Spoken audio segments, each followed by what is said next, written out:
Assalamualaikum warahmatullahi wabarakatuh. Biasanya kita bikin konten bagaimana caranya sukses dan apa aja strategi-strategi YouTube yang bisa bikin channel kita berkembang. Tapi kali ini aku mau share pengalaman ya, apa yang bisa membuat kita gagal untuk menjadi konten kreator di YouTube.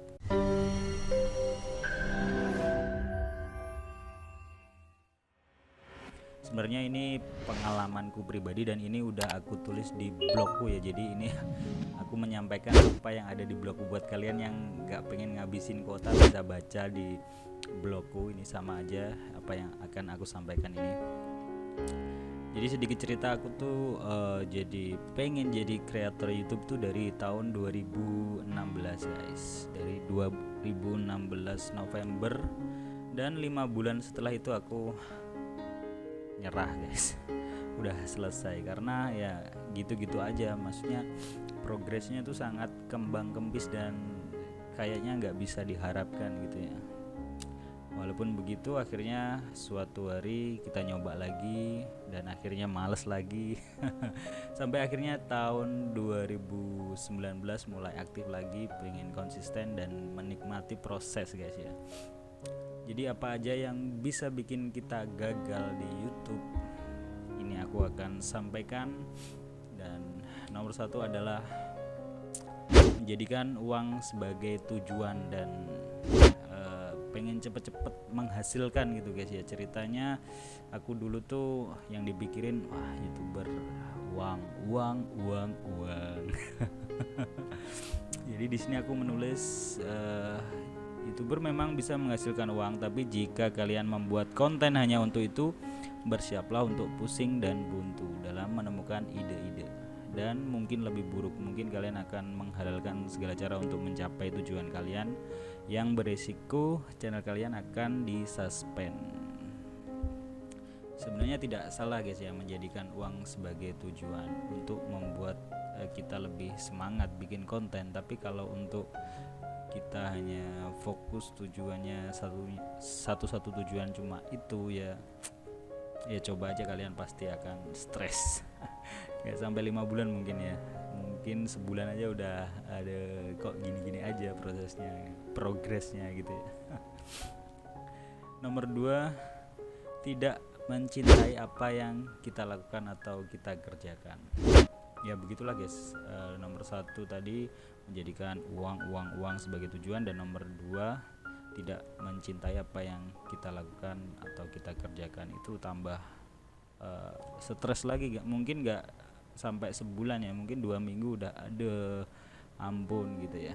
Karena dulu aku mengejar penghasilan AdSense, jadi ingin segera mendapatkan uang gitu ya. Seringkali merasa terpaksa bikin konten YouTube, males itu, maksa diri sendiri untuk bikin konten yang akhirnya cuma bikin stres guys. Oke, dua hal ini harus kalian hindari, fundamental. Jadi mindsetnya harus diubah guys ya, untuk mendapatkan kesuksesan itu kita harus mencintai prosesnya. Oke, masalahku dulu yang ketiga adalah tidak pede dengan konten yang akan diupload guys. Jadi sebenarnya dulu tuh udah punya banyak materi video yang belum diupload karena memang vlog-vlog gak jelas gitu ya. Dan menurutku kok gak menarik gitu guys. Jadi males ngedit kadang, terus kalau udah diedit pun dilihat gak menarik nih, diupload gak ya gitu.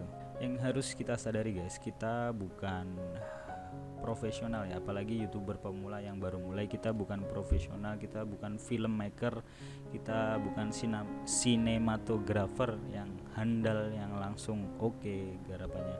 Semua YouTuber mungkin kalau kalian lihat ya, dari Atta Halilintar, ya Ricis atau siapapun, video dulunya juga nggak sebagus sekarang guys, tapi karena mereka suka membuatnya, jadi akhirnya berproses dan punya progres dan berkembang sampai sekarang.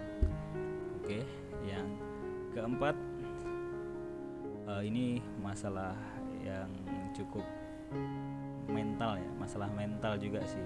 Aku dulu tuh terlalu menghiraukan omongan orang guys, karena mungkin kita nggak pede, jadi ada komentar dari orang tentang uh, kegiatan kita di YouTube, menjadi konten kreator atau mengomentari konten kita, itu sedikit-sedikit bikin aduh nggak kuat guys gitu mentalnya. Kadang di apa itu namanya, diejek, youtuber gitu. Terus kadang ada yang komen mungkin konten apa sampah dan segala macem.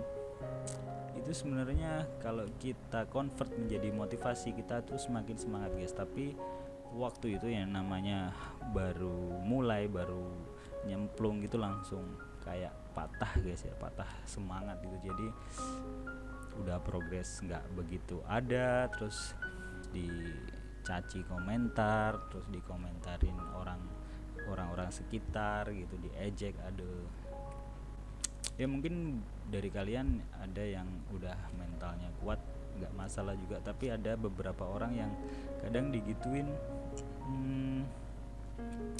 jadi down guys ya. Tapi no problem, itulah proses hidup. Bijaksana sekali ya. Yang kelima adalah lebih memilih mencari cara mendapatkan banyak view, banyak subscriber, dibanding bagaimana kita belajar membuat konten yang berkualitas. Nah ini yang penting guys ya. Tapi normal sih bagi YouTuber pemula itu melihat sesuatunya itu tetap dari view, dari subscribe.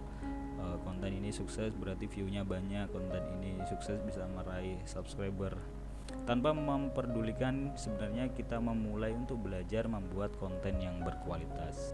Kalau kalian belajar membuat konten berkualitas, view dan subscriber itu pasti akan ngikut guys. Tapi ketika kalian fokus di view dan subscribe, maka kualitas konten kalian akan ya gitu-gitu aja tanpa kita belajar memperbaikinya guys. Nah itu adalah 5 kesalahan versi aku guys ya, karena aku udah pernah mengalami dari 2016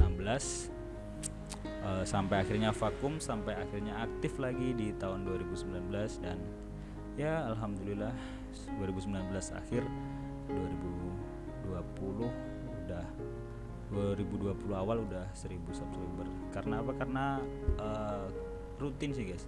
Karena rutin, dengan rutin pasti YouTube menilai channel kita aktif, dan itu mempengaruhi algoritma juga.